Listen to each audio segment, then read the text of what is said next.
باللہ من الشیطان الرجیم بسم اللہ الرحمن الرحیم۔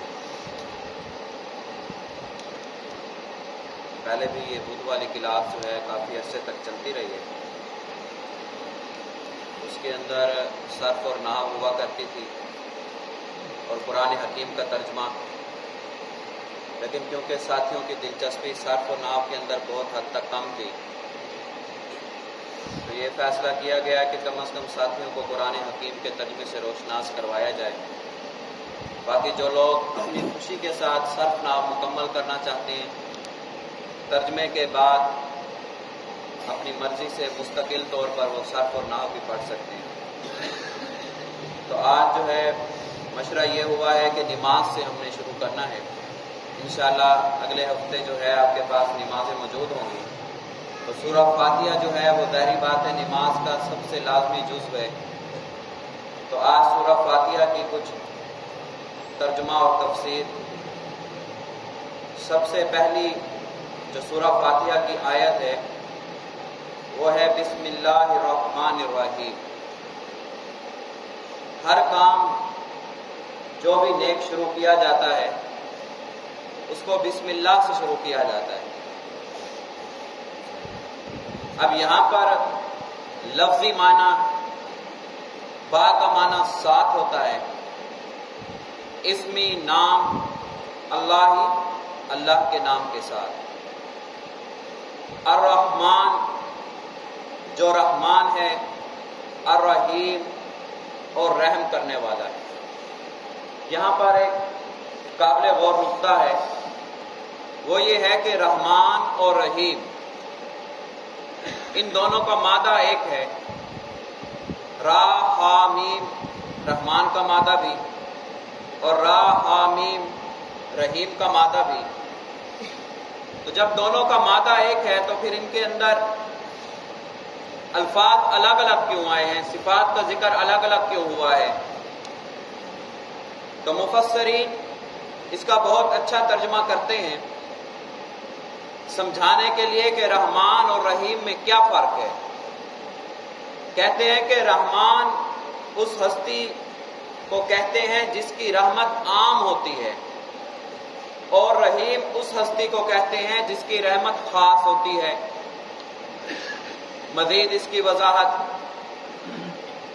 الرحمن فی الدنیا والرحیم فی الآخرہ، کہ اللہ رب العزت دنیا کے اندر رحمان ہے اور آخرت میں کیا ہوں گے؟ رحیم۔ یعنی دنیا میں تو اللہ کی رحمت عام ہے اور آخرت میں اللہ رب العزت کی رحمت کیا ہوگی؟ خاص ہوگی۔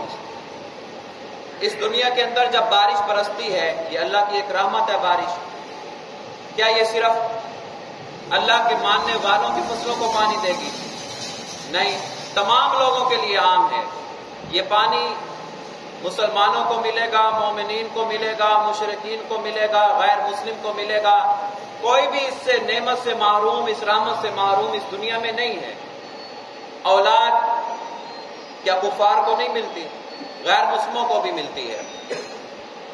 تو آپ یوں سمجھ لیجئے کہ اللہ رب العزت کی صفت ہے رحمان، جس کی وجہ سے غیر مسلم کو پانی جیسی نعمت مل رہی ہے، رزق مل رہا ہے، کھانا پینا مل رہا ہے، ٹھنڈی ہوا مل رہی ہے، اولاد مل رہی ہے، کیونکہ اللہ کی صفت کیا ہے؟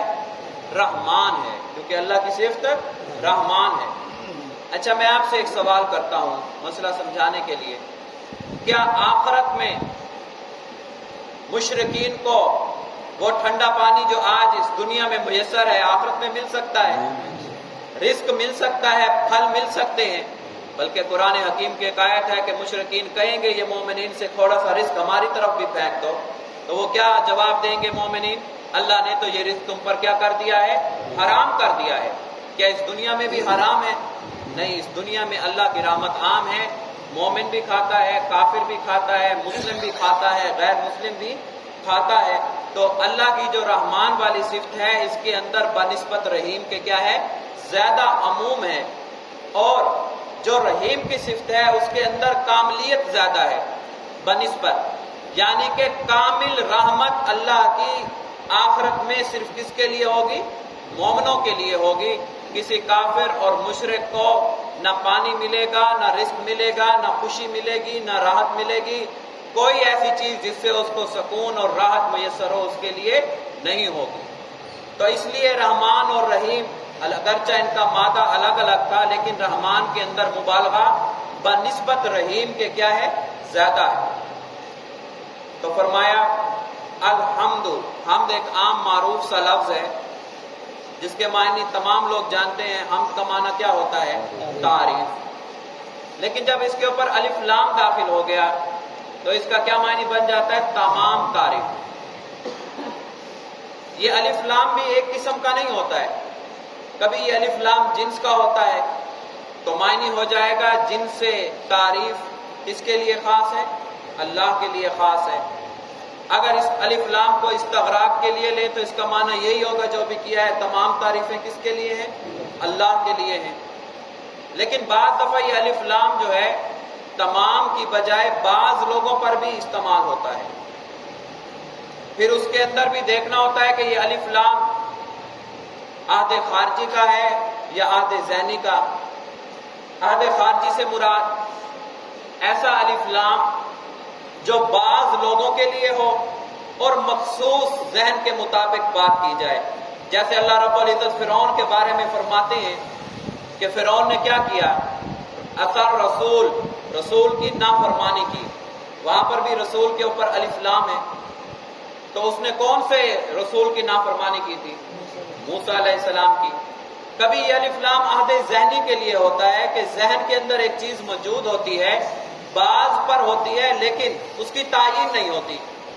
یوسف علیہ السلام کے بھائی آئے یعقوب علیہ السلام کے پاس کہ ہمارے بھائی یوسف کو بھیج دیں، یہ ہمارے ساتھ کھائے پیے۔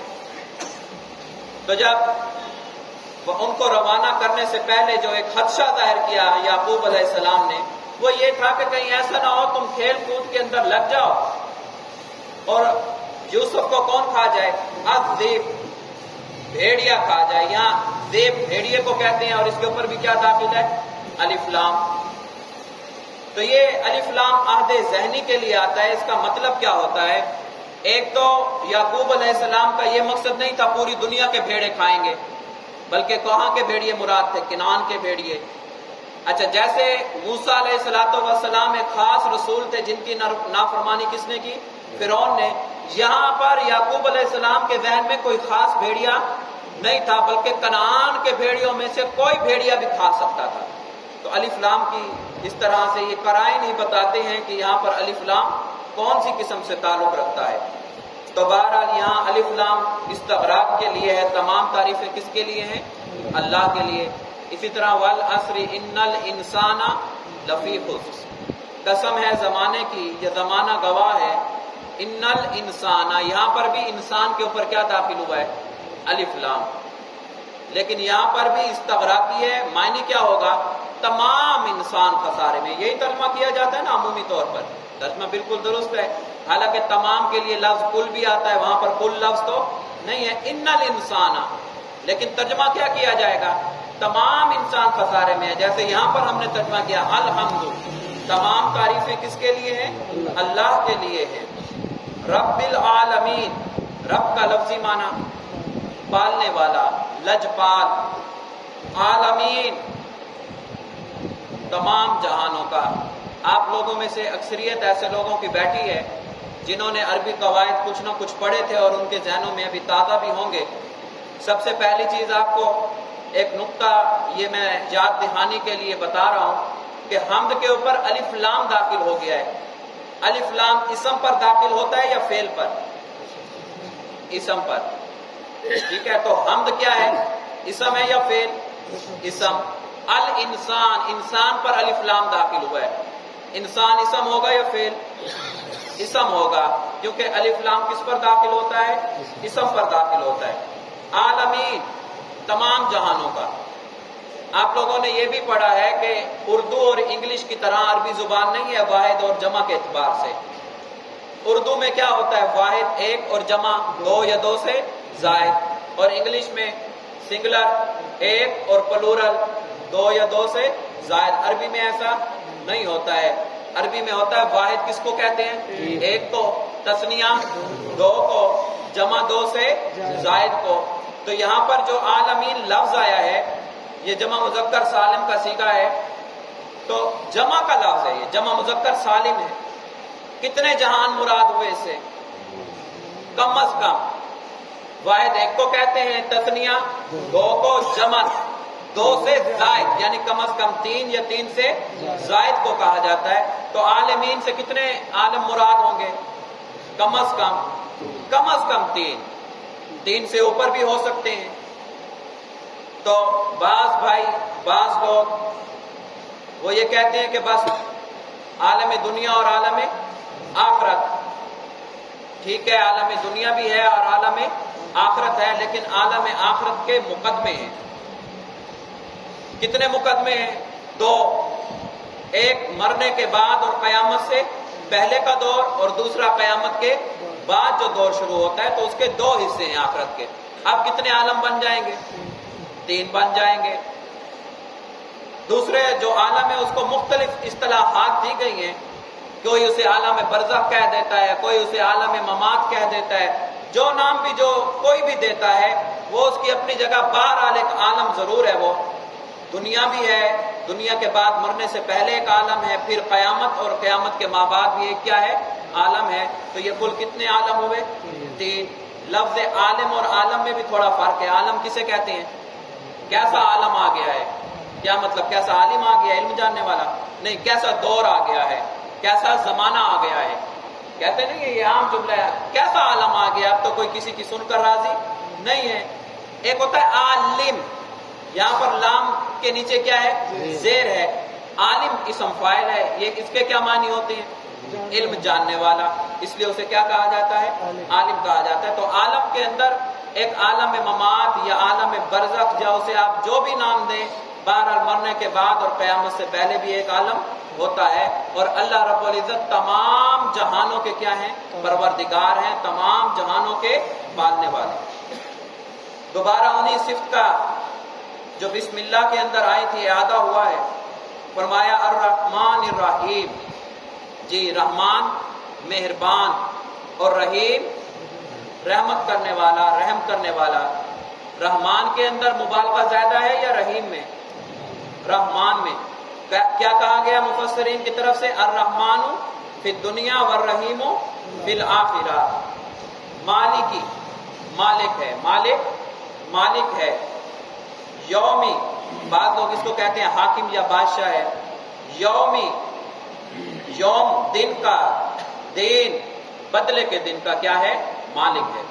اس سے ان لوگوں کی یہ غلط فہمی بھی دور ہو گئی جو اپنے پیروں اور فقیروں کے بارے میں یہ نظریہ رکھتے ہیں، اور کتابوں کے اندر بھی یہ چھاپ رکھا ہے کہ بس اپنے پیر کی زیارت کر لو، یہ کافی ہے. قیامت کے دن اگر تم نے زیارت کر رکھی ہوگی، یہ زیارت کرنا تمہاری نجات کے لیے کیا ہو جائے گا؟ کافی ہو جائے گا. معاملہ ایسا نہیں ہے، بلکہ اللہ رب العزت انصاف کے دن کے مالک ہیں. اگر ایسا ہو جائے بس پیر کی زیارت سے، یا پھر بعض لوگوں کا یہ ذہن ہے کہ ہم نیک لوگوں کی اولاد ہیں، اس وجہ سے بخشے جائیں، ہم سید زادے ہیں، ہمیں کوئی اعتراض نہیں ہے کسی سے. میں اکثر یہ کہا کرتا ہوں کہ اگر کوئی اس وجہ سے اس گھمنڈ کے اندر ہے کہ ہم نبی صلی اللہ علیہ وآلہ وسلم کی اولاد میں سے ہیں، لہذا اسی وجہ سے جنت میں چلے جائیں گے بغیر نیک اعمال کے، بغیر صحیح عقیدے کے، تو یہ درست نہیں ہے. ہر انسان، ہم سب انسان کس کی اولاد ہیں؟ آدم علیہ السلام کی. تو ہم سب ایک نبی کی اولاد تو ضرور ہیں. کیا محض نبی کی اولاد ہونے کی وجہ سے جنت اور جہنم کا فیصلہ ہوتا ہے؟ نہیں ہوتا ہے، بلکہ اللہ رب العزت قیامت کے دن کے کیا ہیں؟ مالک. ایاک نعبد و ایاک نستعین. دیکھیں یہاں پر بھی ایک بہت اہم نقطہ ہے. جن لوگوں نے صرف نحو پڑھی ہے ان کے لیے بھی ایک دہرائی ہو جائے گی. عموماً ترکیب یوں ہوتی ہے، فعل پہلے ہوتا ہے، پھر فاعل، اور آخر میں کیا ہوتا ہے؟ مفعول. پہلے فعل، پھر فاعل، اور پھر مفعول. لیکن یہاں پر کیا ہوا ہے؟ مفعول پہلے آ گیا ہے. کاف ضمیر مفعول کی ہے. ایاک ضمیر منصوب منفصل. کاف ضمیر مفعول پہلے اور فعل بعد میں. اس کی کیا وجہ ہے؟ ہونا تو فعل پہلے چاہیے اور مفعول بعد میں. اس کی وجہ یہ ہے کہ جب کسی چیز کے اندر حصر پیدا کرنا ہو، کہ بس اس کے یہ ہی معنی ہیں، اس کے علاوہ کوئی معنی نہیں ہے، تو پھر مفعول کو مقدم کر دیا جاتا ہے، مفعول کو فعل سے پہلے لے آتے ہیں۔ مثال کے طور پر بات کو آسان کرنے کے لیے اگر عام روٹین ہوتی تو پھر جملہ بن جاتا نعبد کا، نعبد فعل، اس کے اندر نانو فاعل تھا اور آخر میں کاف مفعول آ جاتا، پھر بن جاتا ہم تیری عبادت کرتے ہیں۔ کیا ترجمہ ہوتا؟ نعبد کا، ہم تیری عبادت کرتے ہیں۔ لیکن جب ہم مفعول کو پہلے لے آئے، اب کیا ترجمہ ہوگا؟ ہم تیری ہی عبادت کرتے ہیں، یعنی تیرے سوا ہم کسی کی بھی عبادت نہیں کرتے ہیں۔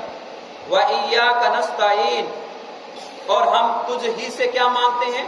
مدد مانگتے ہیں۔ اس کے اندر بھی وہی نقطہ موجود ہے کہ یہ نستعین کا بھی ہو سکتا تھا، ترجمہ پھر بھی ہو جاتا کہ ہم تجھ سے مدد مانگتے ہیں، لیکن یہاں پر حصر پیدا کیا گیا ہے۔ ایاک نستعین، تجھ سے تو مدد مانگتے ہیں، تیرے سوا کسی سے بھی مدد نہیں مانگتے۔ عبادت کی کتنی قسمیں تھیں؟ 3۔ پہلی عبادت قولی، دوسری عبادت بدنیہ فعلی، اور تیسری عبادت کون سی ہوتی ہے؟ مالی۔ اسی کا ہم التحیات کے اندر تذکرہ کرتے ہیں۔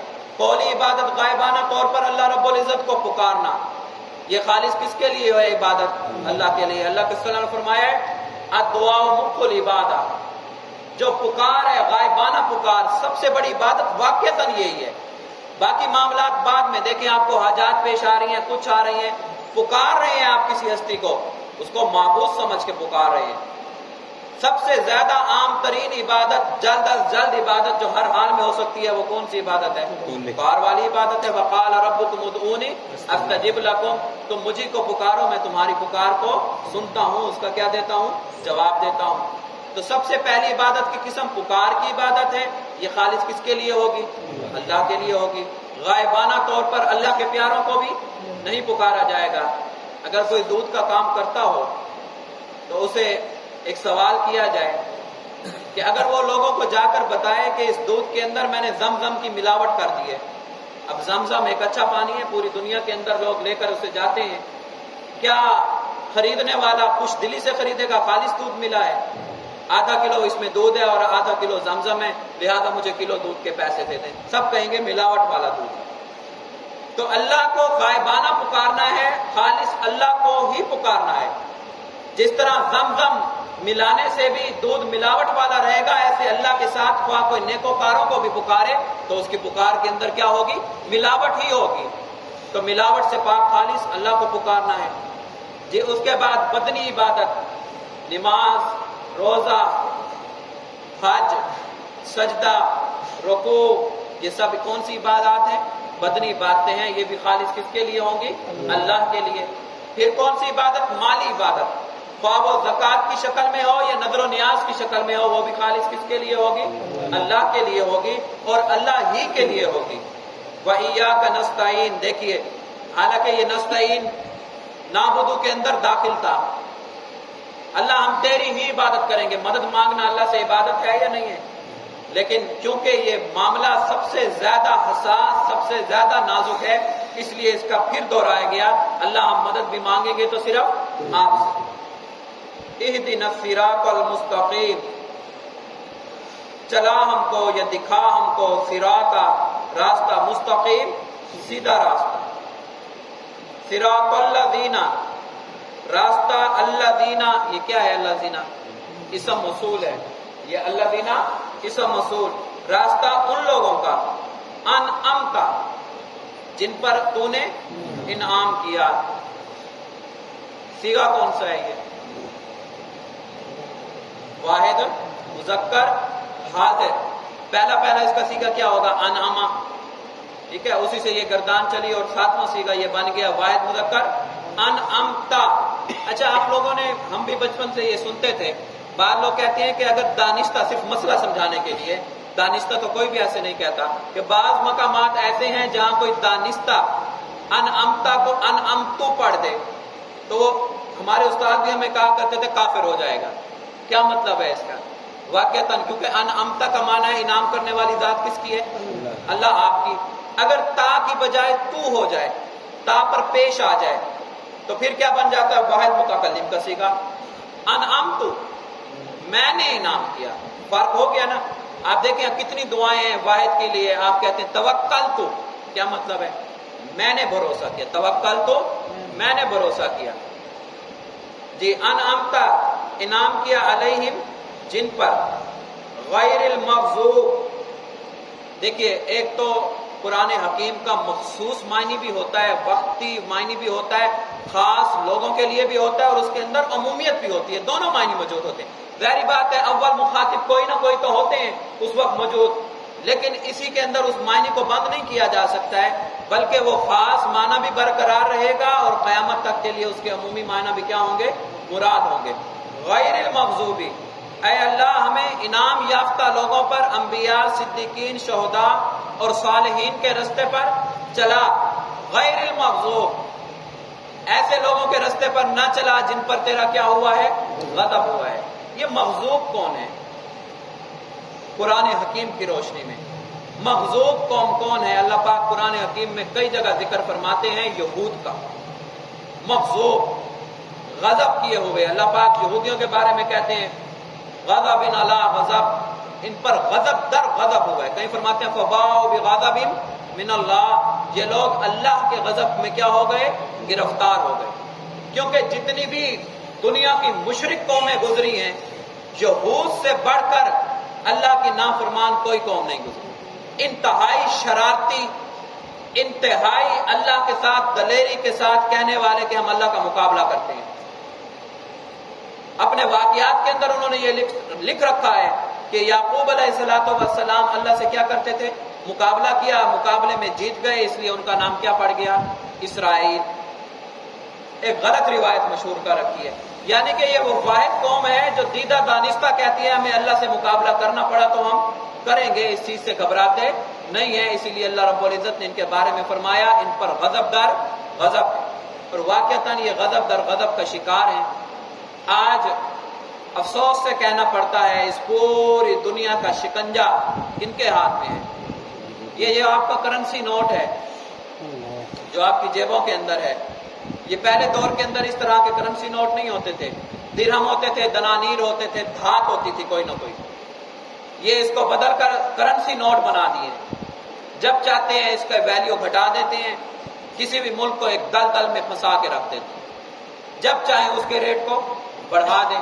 اچھا اگر کبھی وہ کہہ دیں کہ پاکستانی روپیے کی کوئی حیثیت ہی نہیں ہے، یہ آپ کے پاس سوائے کاغذ کے ٹکڑوں کے اور کچھ ہے؟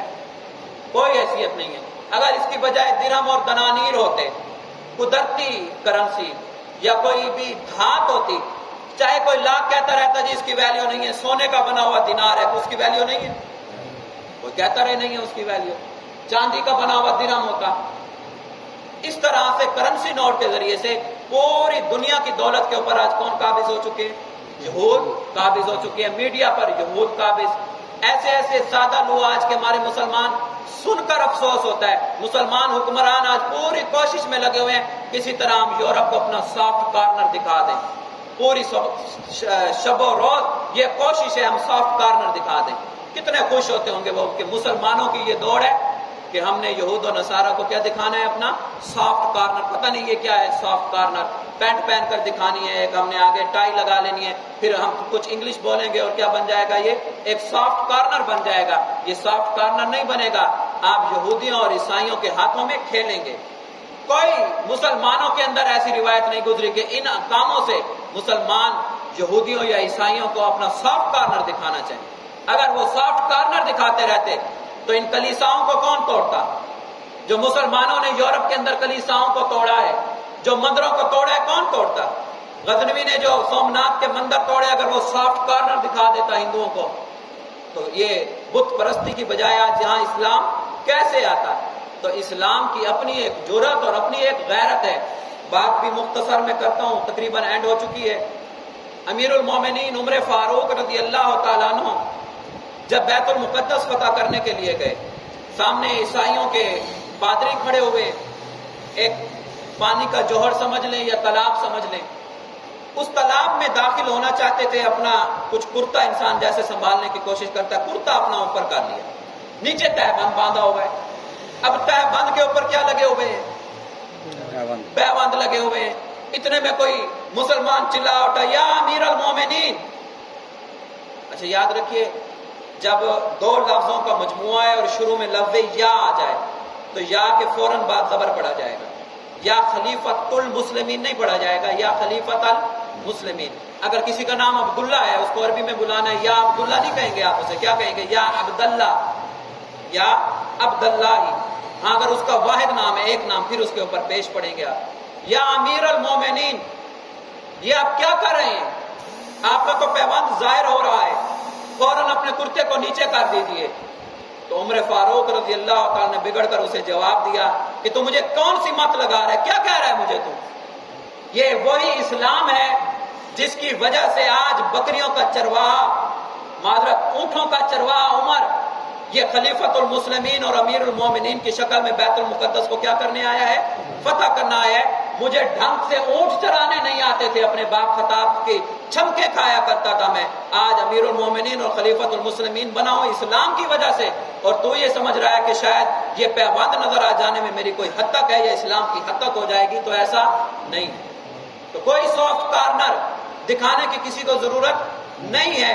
ہاں اخلاقیات کے ساتھ تہذیب کے دائرے کے اندر دعوت دینے کی ضرورت ہے انہیں. سافٹ کارنر دکھانے کے لیے اپنے دین کو ان کے لیے کم کرنے کی ضرورت نہیں ہے. فرمایا غیر المغضوب، اللہ ہمیں یہود کے راستے پر نہ چلانا، جیسے انہوں نے تیری نافرمانی کی، جیسے انہوں نے تیری کتاب توریت کو چھوڑ دیا، ایسے ہم تیری کتاب قرآن کو نہ چھوڑ بیٹھیں. جیسے انہوں نے توریت کو فراموش کر دیا، اس کے احکامات کو، اے اللہ کہیں ہم قرآن کے احکامات کو فراموش نہ کر بیٹھے، ہم یہودیوں کی روش پر چلنے والے نہ ہوں. وَلَضَّالِّينَ، اے اللہ ہم نہ گمراہوں کے راستے پر چلیں. گمراہ طبقہ، اول طبقہ جو مخاطبین ہے وہ نصارہ ہیں، عیسائی، کرسچن ہیں. ان کی گمراہی کیا تھی؟ انہوں نے انبیاء علیہ السلام کی شان کو اتنا بڑھایا کہ اللہ کے برابر کر دیا. یہ ان کی گمراہی تھی جو بنیادی طور پر ان کے اندر پائی جاتی تھی. انبیاء کو ان کی شان سے بڑھا دیتے تھے. اے اللہ والضالین، ہم نصارہ کی روش پر، عیسائیوں کی روش پر بھی نہ چلیں. آخر میں ایک نقطہ ضرور ملتا ہے اس سے، حدیث مبارکہ کو بھی ساتھ میچ کرتا جاؤں گا کیونکہ عمل کی زندگی بھی ہمارے لیے بہت ضروری ہے. اللہ ہمیں یہود اور نصارہ کے راستے پر نہ عقائد کے لحاظ سے نہ اعمال کے لحاظ سے. میرا آپ سے یہ سوال ہے، حدیث کی روشنی میں مجھے جواب دیں کہ جو ہمارے نوجوان خود کو داڑھی مڈوا کر خوبصورت کہتے ہیں، وہ کن کی روش پہ چلتے ہیں؟ اچھا میرا ایک اور سوال بھی ہے، ناراض نہیں ہونا کسی نے. میں نے فاتحہ پڑھی ہے، دعا کی میں نے، یا اللہ مجھے فلاں چیز کی ضرورت ہے، صحت کی ضرورت ہے، صحت مل گئی، یہ اس چیز کی 100% دلیل ہو گئی کہ میری دعا کیا ہوئی ہے؟ قبول ہو گئی ہے میری دعا. یا اللہ مجھے فلاں چیز کی ضرورت ہے، وہ بھی مل گئی، 100% گارنٹی ہو گئی کہ یہ چیز مجھے مل گئی، میری دعا کیا ہو گئی؟ پوری. یہ فاتحہ بھی کیا ہے؟ ایک دعا ہے، کیونکہ اس کے آخر میں کیا کہا جائے گا؟ آمین. آمین کس لیے کہا جائے گا؟ کیونکہ یہ پوری فاتحہ کیا ہے؟ ایک دعا ہے. اللہ نہ ہم نے یہودیوں کے راستے پہ چلنا ہے نہ نصرانیوں کے. رسول اللہ صلی اللہ علیہ وسلم نے فرمایا کہ میری امت کے لوگ یوں بازو بازو کے برابر کر کے، کیا فرق ہے میرے دونوں بازو میں؟ ہے کوئی فرق؟ فرمایا جیسے بازو بازو کے برابر ہوتا ہے، تسمہ تسمے کے برابر ہوتا ہے. فرمایا میری امت بھی ایک دن بالکل یہود و نصارہ کی مماثلت اختیار کرنا. جیسے یہودی اور عیسائیوں کی منشا روش ہے صبح شام کی، میری امت بھی ہو بہو یہود و نصارہ والی روش اختیار کر لیں گے. اب سوال یہ پیدا ہوتا ہے، اللہ کے رسول صلی اللہ علیہ وسلم نے تو فرمایا ہے کہ نصارہ کی یہ سنت ہے کہ وہ داڑھیوں کو منڈواتے تھے، داڑھی کو منڈواتے تھے. ہماری کیا سنت ہے؟ داڑھی کو بڑھانا ہے ہم نے. نصارہ کی کیا کرو؟ مخالفت کرو. ادھر قرآن میں ہم کہہ رہے ہیں، نماز میں کہہ رہے ہیں، دعا کی اللہ سے، اللہ نہ یہودیوں کا راستہ نہ عیسائیوں کا راستہ. شکل پھر بھی وہی عیسائیوں والی نہیں، عیسائیوں والی نہیں ہے تو بتا دیں کون سی شکل ہے. اگر داڑھی چہرے پر نہیں ہے، سنت رسول نہیں ہے، تو آپ کہتے ہیں یہ مسلمانوں والی صورت ہے. تو بتائیں مجھے یہ دعا قبول ہو رہی ہے ہماری جو ہم فاتحہ میں پڑھتے ہیں؟ اگر میرے چہرے پر رسول اللہ کی سنت نہیں آئی، دعا قبول ہو گئی میری؟ نہیں ہوئی ہے. شرمانے کی کیا بات ہے؟ حقیقت ہے. دعا قبول ہوئی ہوتی تو میرا چہرہ اور میری وضاحت کس کے مطابق ہوتی؟ رسول اللہ صلی اللہ علیہ وآلہ وسلم کی سنت کے مطابق ہوتی.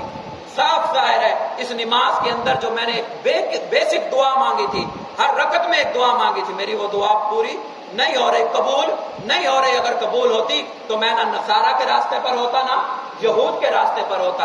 اور ناراضگی کی بات میں بار بار کہہ رہا ہوں، نہیں ہے کسی نے ہونا ہے تو بھی ہو جائے۔ اگر کوئی شخص چہرے سے داڑھی اتار کر اور شیشے کے سامنے کھڑا ہو کر کہہ دے میں اب خوبصورت لگ رہا ہوں، میں منہ سے فتویٰ دوں گا تو برا لگوں گا، اپنے اوپر وہ خود سوچ لے کہ اس کے اوپر کون سا فتویٰ ہے۔ اب خوبصورت لگ رہا ہوں، اب میرے اندر خوبصورتی آئی ہے، اب میں اچھا لگ رہا ہوں۔ ان میں سے کوئی ایک لفظ بھی لے لیتا ہے، بتائیے اس نے کس کی سنت کو پسند کی؟ تو اس لیے عمل کے اندر بھی دوڑنا ہے، عقائد کی دوڑ بھی ہماری الحمدللہ جتنے بھی ساتھی ہیں، عقائد کی بات صبح شام ہوتی ہے۔ اگر ہمارے یہ اعمال کی کمی رہ گئی تو ایسا نہ ہو کہ ہمارے دعوت کے اندر لوگ رکاوٹ اور رکھنا پیدا کرنے کی کوشش کریں۔ اس لیے اللہ سے یہ دعا ہے آخر میں وہی کہ اے اللہ، یہود کی طرح ہم اپنی کتاب سے پیٹھ موڑنے والے نہ بنے۔ جتنے لوگ آج نظر آ رہے ہیں اگلے بدھ بھی ہم اتنے لوگ ہی کیا آئیں نظر آئیں۔ اور دوسری چیز، اللہ ہم نصارہ کی صورت نہ اپنائیں بلکہ ہم صورت اپنائیں۔ کیا آج کل انڈیا کی کوئی ایک فلم میں کسی نے اگر بال لمبے رکھ لیے تو پوری قوم نے بال لمبے رکھے ہوئے، کسی نے سر مڈوا رکھا ہے تو پوری قوم نے سر مڈوا رکھا ہے، کسی نے رومال لے لیا ہے تو سب نے کیا اٹھا رکھا ہے؟ رومال اٹھا رکھا ہے۔ رسول اللہ صلی اللہ علیہ وآلہ وسلم کی سنت کی کیا ہمارے دلوں میں اتنی بھی محبت نہیں؟ ابو داؤد کی روایت ہے، رسول اللہ صلی اللہ علیہ وسلم نے فرمایا جو کسی قوم کی مشابہت اختیار کرتا ہے تو وہ کیا ہوتے ہیں؟ منہم، وہ اسی میں کیا ہوتے ہیں؟ شمار ہوتے ہیں۔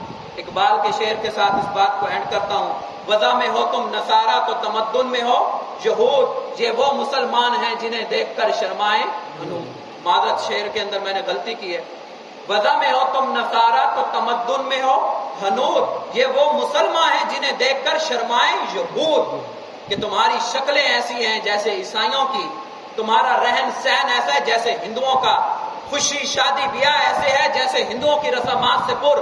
اللہ کے رسول نے فرمایا تھا نکاح و سنتی، نکاح کیا ہے؟ میری سنت ہے۔ لیکن ہمارے ہاں جو نکاح ہوتا ہے وہ ہندوانہ رسموں سے کیا ہوتا ہے؟ پر ہوتا ہے۔ رسول اللہ کی سنت کہاں باقی رہ گئی؟